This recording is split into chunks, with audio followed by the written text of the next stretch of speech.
a sua Bíblia no livro de Tiago, capítulo 4.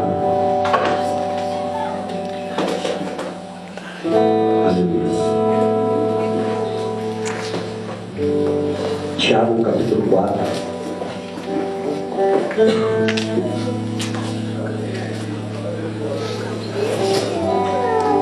Aleluia.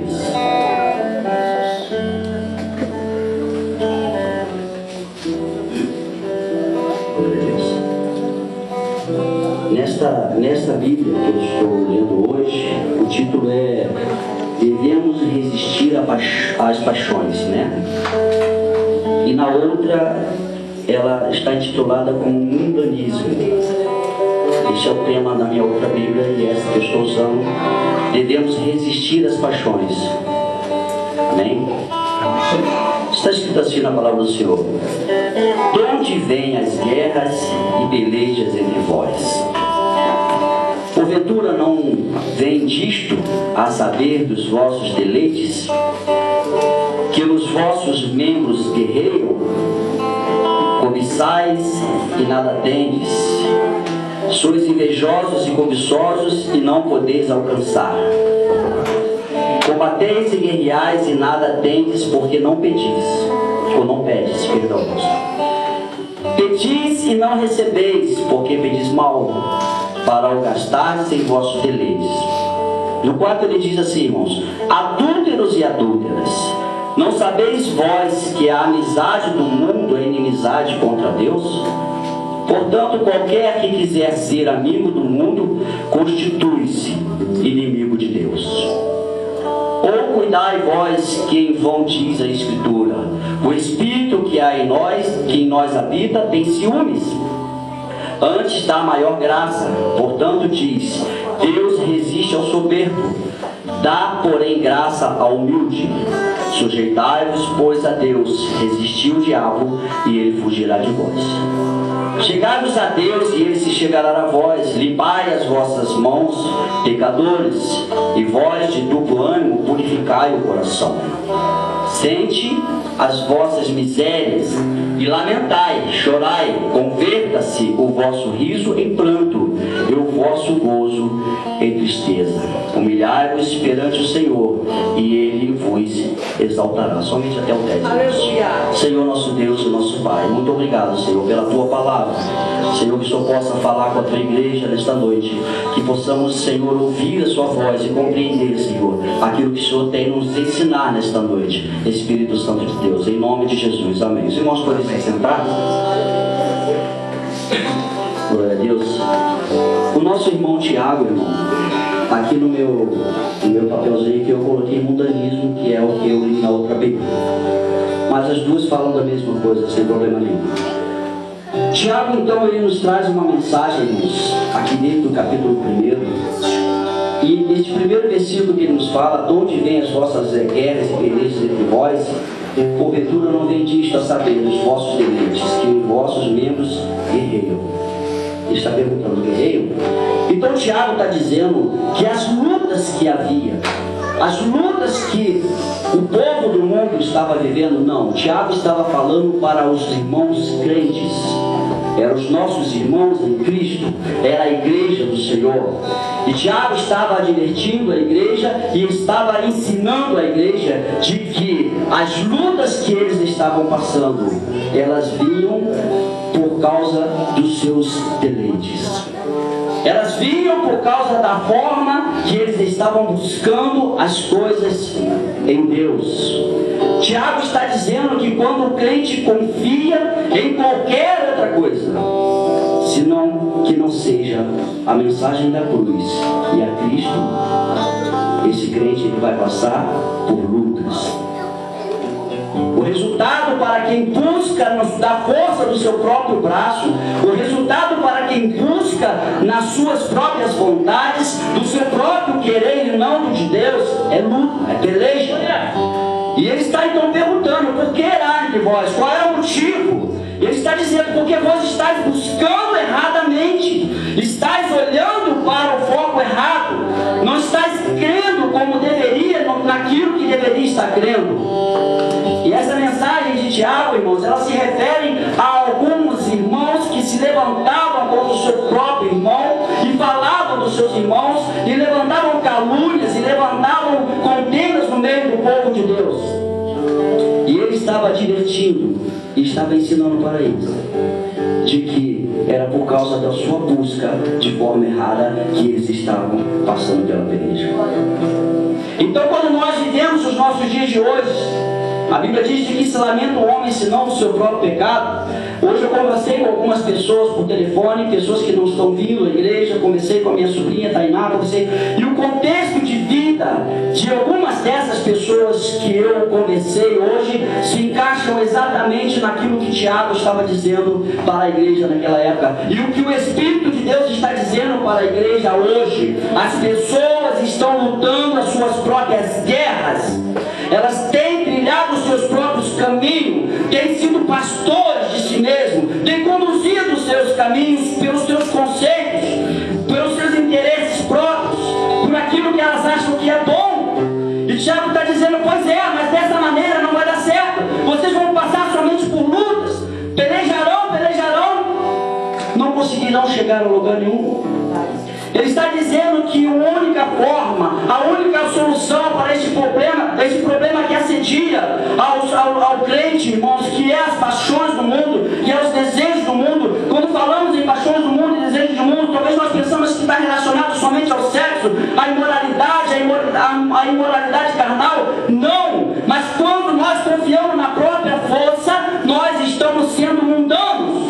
Quando deixamos de crer que é nas mãos do Senhor que está a nossa vitória, nós estamos sendo mundanos.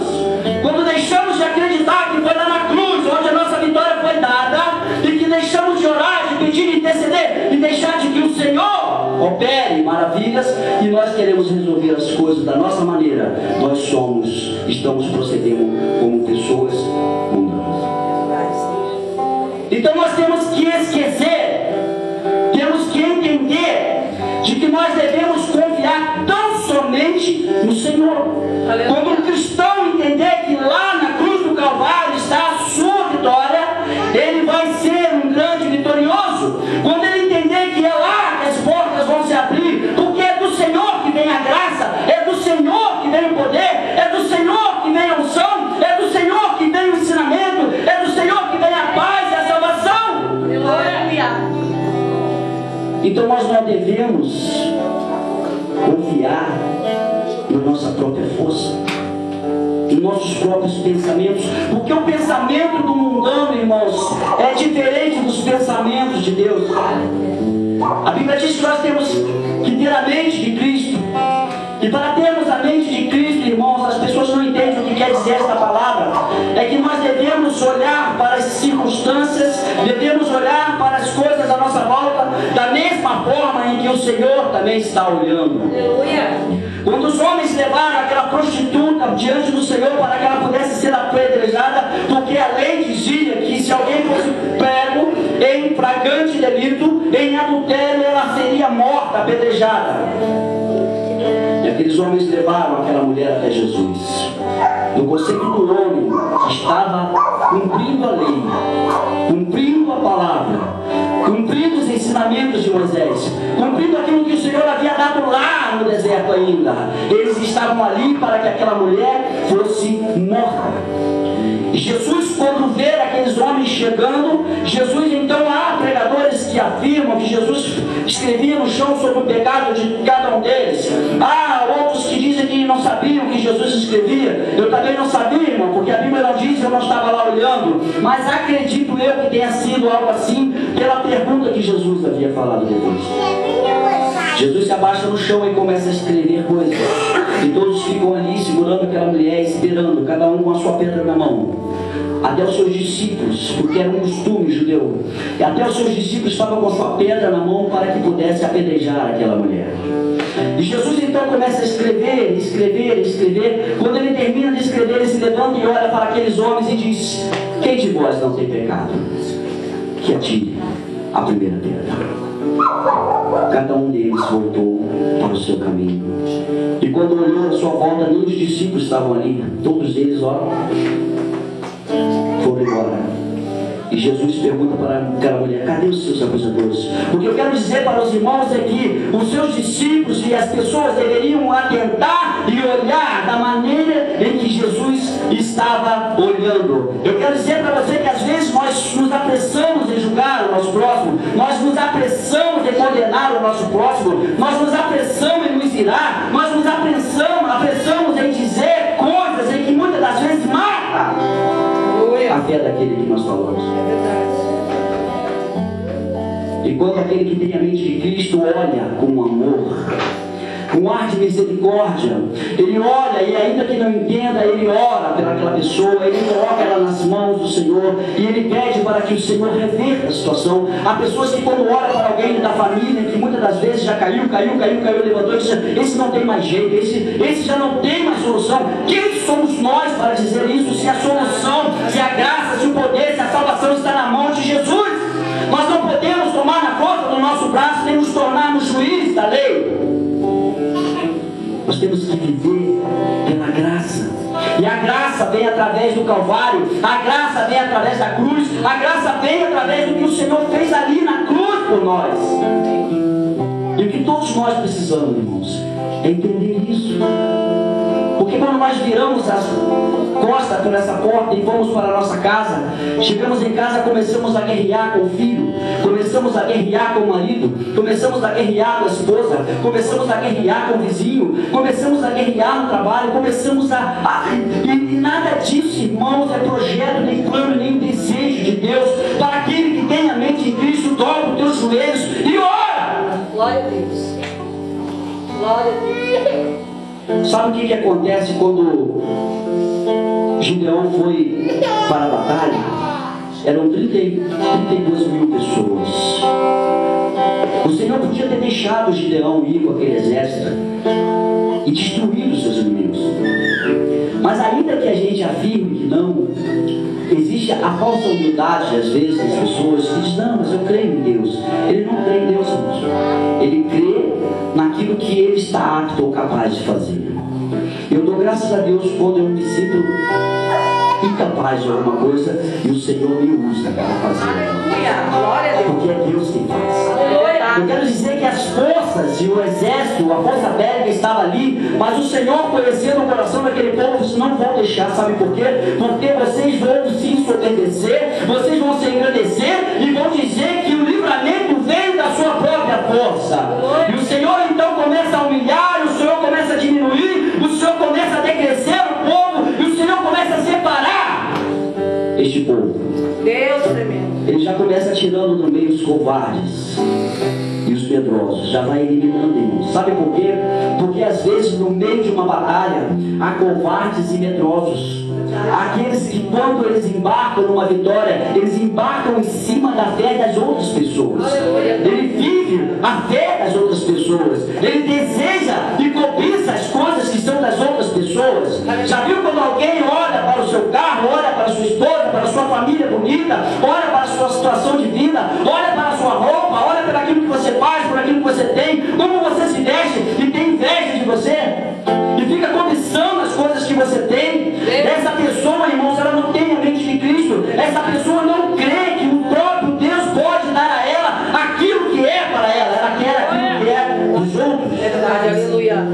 E o Tiago está dizendo, vocês têm que crer na mensagem da cruz. É Jesus quem te dá, é Jesus quem nos dá aquilo que nós precisamos. Glória a Deus. Eu não preciso abrir a minha boca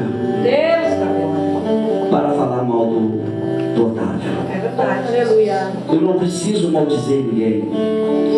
Eu não preciso ofender ninguém. Eu não preciso envergonhar ninguém e fazer ninguém tropeçar para que eu, através deste ato, venha me beneficiar de alguma coisa. Tiago estava falando dessas coisas. Então Tiago, ele fala que nós temos que ter como objeto da nossa fé, aleluia, a cruz.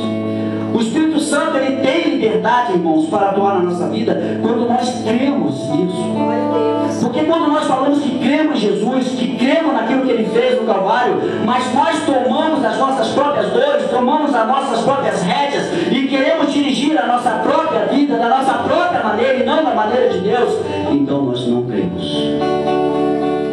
O Espírito Santo, ele quer ter total liberdade. Ele quer ter liberdade dentro da minha mente, da sua mente. Ele quer ter liberdade nos meus atos, nas palavras que eu uso, para que possa acontecer tudo da maneira em que Deus quer. Às vezes nós abrimos a boca para amaldiçoar, quando na verdade o Espírito Santo quer abençoar. Às vezes abrimos a nossa boca para dizer que não vai ser possível, quando o Espírito Santo de Deus está querendo dizer: eu vou fazer. Glória a Deus. É verdade. Vivemos cocheando entre pensamentos. Algumas pessoas às vezes ficam questionando: mas o que eu devo fazer? Como que eu posso seguir? O que eu faço dentro da igreja? O que Deus quer de mim? Ele quer que você tenha uma vida de santidade, de separação, de oração, de renúncia do pecado, e que você possa estar apto para ouvir aquilo que Ele tem a te dizer. Aleluia, glória a Ti, Senhor. A Bíblia diz que quem não tem sabedoria peça a Deus. Às vezes a pessoa está esperando a sabedoria vir do pastor, está pensando que a sabedoria vai vir do diácono Lucídio, do pastor Marcos. Não, irmãos, a sabedoria ela vem de Deus. Por isso no culto o irmão João falava comigo, às vezes pessoas que são semi-ignorantes e pregam tão bem, falam tão bem, com convicção, mas a pregação que ele fala, irmãos, testifica a fé que ele tem no Cristo que foi crucificado e ressurreto. Ele é aquele crente que ele nasceu, aleluia, quando morreu no batismo em Cristo. Porque quando nós nos batizamos, nós morremos para o mundo, os nossos pecados são sepultados ali, e assim como Cristo renasceu, reviveu, ressuscitou, nós nos tornamos uma nova criatura. E devemos viver e andar em novidade de vida. O que é andar em novidade de vida? Aquelas palavras que você falava antes, torpes, tantos palavrões, sabe aquele hábito que você tinha de mentir em tudo que fazia? Sabe aquele hábito que você tinha de olhar para aquilo que não era teu, cobiçoso? Sabe aquele jeito arrogante? Então, é mudar de vida. O velho homem morre e renasce um novo homem em Cristo. Quando o Espírito de Deus habita no homem, Ele quer conduzir este homem segundo a vontade daquele pelo qual o enviou para fazer essa obra. E quando nós não deixamos, quando nós lutamos e militamos contra o Espírito de Deus, nós nos prostramos diante da carne, vivemos na carne, fazemos a vontade da carne. Verdade, Senhor. E queremos ser abençoados. Tiago diz aqui, olha só, não reine, perdão, irmão, em Romanos 6,12 diz assim, não reine, portanto, o pecado em vosso corpo mortal, para lhe obedecer em suas concupiscências. Ou seja, não se deixai dominar pela vontade do pecado. Oh, Deus. Não vos deixais dominar pelo desejo de pecar, para que ele não venha, aleluia, a fazer com que você venha a obedecer e ceder às paixões do mundo. Há uma luta, há uma militância, há um momento em que nós vivemos, irmãos, na nossa vida, em que a carne ela sempre quer aflorar, ela quer sempre vir para fora. O homem tem que vigiar, o homem tem que ficar o tempo inteiro olhando para o horizonte, na torre da vigilância, sabendo que Deus é com ele, e ele tem que dizer não. Ele tem que renunciar. Jesus, quando foi levado para o deserto, e ali estava Satanás ao lado dele, Satanás levou ele a um lugar bem alto e mostrou toda a sua glória. Satanás mostrou todas as suas riquezas, mostrou toda a glória do mundo. E olha que ele falou para Jesus: tudo isso eu te darei se prostrado tu me adorares. Mas como que ele ofereceu tudo isso? Se Deus criou todas as coisas, eu quero dizer para você que neste mundo nada que tem aqui entrará no céu. Nada que tem aqui tem valor, irmãos. Aqui nós vivemos num plano, num âmbito natural e carnal, humano. E na verdade nós estamos aqui em Coríntios, 1 Coríntios, se eu não me engano, irmãos, 14 ou 15, 58, fala que nós teremos um corpo transformado para que possamos entrar nos céus.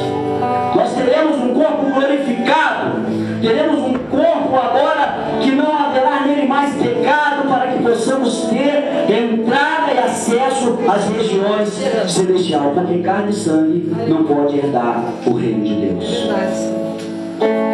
Então Ele está dizendo para nós nessa noite que nós temos que ter uma vida separada e temos que ter uma vida de comunhão. E quando Ele diz aqui no capítulo 2 assim, olha, cobiçais e nada tendes. Cobiçais e nada tendes. Uma pessoa assim não vive, irmãos, esperando em Deus. Ela está esperando naquilo que o outro tem. Ela está interessada naquilo que o João tem para oferecer, mas ela não está interessada no que Deus pode dar para ela. Isso é falta de fé. Isso não é renascimento. Isso é alguém que ainda não nasceu de novo. A semente talvez fora plantada. Há pessoas que às vezes carregam a sua Bíblia ainda debaixo do braço, dão glórias a Deus, louvam, trabalham até mesmo em ministérios, mas não tem a mente do Senhor. Deus tremendo. Então ele diz, cobiçais e nada tendes, matais e invejais e nada podeis obter. A palavra matar aqui, irmãos, é aqueles que usam da má fé sobre as outras pessoas para poder se dar bem em cima delas. Quando nós agimos de desonestidade, irmãos, às vezes no nosso trabalho, às vezes na nossa casa, às vezes na nossa rua, às vezes na igreja, quando nós começamos a maquinar coisas e começamos a disseminar contenda e começamos a trazer confusão, queremos que as pessoas fiquem desapercebidas para que eu possa então conseguir entrar e fazer aquilo que eu preciso. Deus não tem parte com isso. Saiba você que aquilo que é teu, o Senhor já tem reservado para colocar nas tuas mãos. Não precisa te preocupar com aquilo que o teu irmão tem. Não precisa se preocupar com o ministério dele. Não precisa se preocupar com o chamado dele. Não precisa se preocupar com o dom dele, porque tudo isso vem de Deus. E Deus tem para te dar também. Aleluia. E nosso irmão Tiago diz assim, combateis e guerreais e nada tendes, porque não pedes. Já viu aquele crente que ele não ora? Deus de misericórdia. E quando ele ora errado. Ele diz mal. Ele pede tudo aquilo que está fora da vontade de Deus. Ele tem a sua vaidade, ele tem os seus desejos, ele pede tudo aquilo para o seu próprio deleite. Mas ele não pede e não busca. Já viu quando a pessoa, amanhã eu vou fazer isso, semana que vem nós vamos fazer aquilo. Quando nós esquecemos de dizer, eu farei, se assim Deus puder. Se essa for a vontade de Deus, às vezes eu converso com os irmãos, o homem fala assim, pastor, eu estou orando para saber o que Deus quer, se eu fico aqui, se eu fico ali, se eu vou para lá. Então, nós temos que realmente pedir a Deus a direção, para que o Espírito de Deus nos faça entender. E para que nós possamos fazer aquilo que está dentro dos seus projetos, dentro dos seus planos. Aleluia. Tiago está dizendo que todo crente deve confiar exclusivamente em Jesus. Aleluia. Quando você confia, já viu pessoas que estudam, eu estou preparadíssimo, eu vou passar nessa prova. Aleluias. Isso é bênção. Mas se o seu coração estiver realmente assim, mas o Senhor vai estar lá e o Senhor vai me abençoar. Eu passei no concurso público no estado do Rio de Janeiro, irmãos, eram 46 mil pessoas, não era muito, já teve de 80. E eu fiz esse concurso dentro do Maracanã. E eu vou dizer uma coisa para os irmãos, eu não rio de mim, em nome de Jesus. O máximo assim de nota que eu tirava no colégio eram 7. Minha média era 6,5, 7. Eu não era uma pessoa de tirar 9, 10, não. Só em geografia, história, às vezes. Então eu sempre fui 6,5, 7.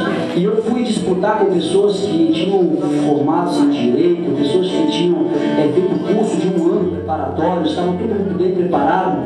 E eu saí da igreja lá de Boaçu, e o pastor Ricardo falou assim, não, irmão, vai que o Senhor vai te abençoar. E eu fui, mas eu fui crendo em Deus. Eu fiz uma oração lá para o Senhor. Eu sou um ignorante, eu sou um arrogante, pobre, miserável.